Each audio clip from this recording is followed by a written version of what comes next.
with the rising popularity of online learning in the country, in which the absolute growth is around 15 to 20% growth per year in terms of new students, consumers have to be more cautious and more careful than ever before.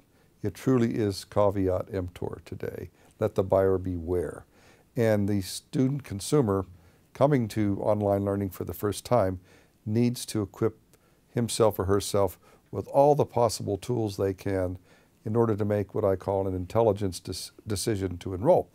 Now, one of the best tools I know about is the Ask Before You Enroll brochure published by the Council for Higher Education Accreditation and available at their website for free at chea.org.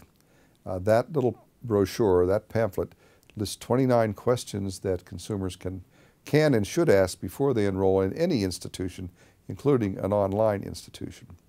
If it were me coming to make a decision about studying with an online school today and knowing about the many the stories out there and the media exposés, I would ask a number of questions of the institution before I elected to enroll. My first question is, are you accredited?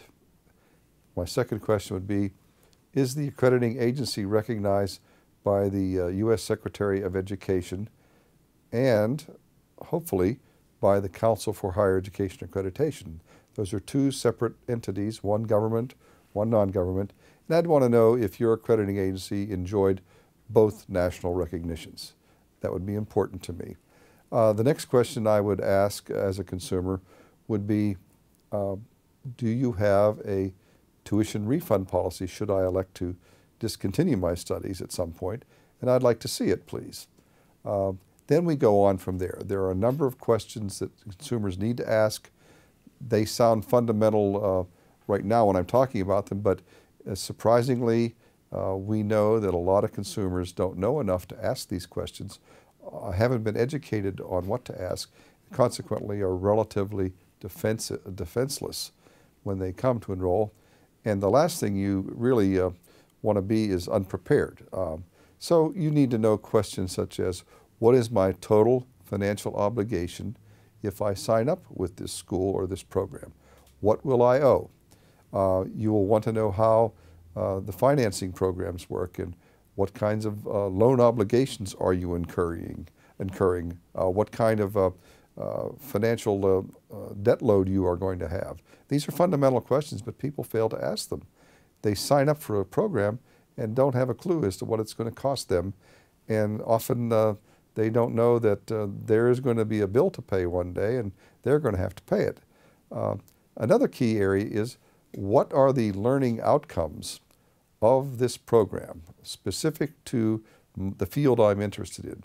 What is the school's track record?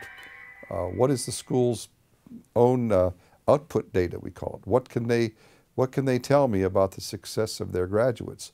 Do they in fact go on to promotions in their work, or do they get jobs? I would want to know the facts. What is, in other words, ask the institution, what is your outcomes assessment data? I'd want to know how other students feel about the institution. How do they perceive it?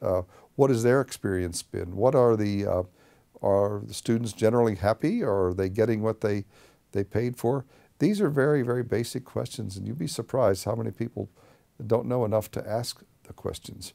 At the end of the day, the student is going to have to rely on himself or herself to get this information before they sign up, before they commit themselves, so that when they do study, they won't have to worry about whether this is a good program or a good school, legitimate credential, will employers accept my credential?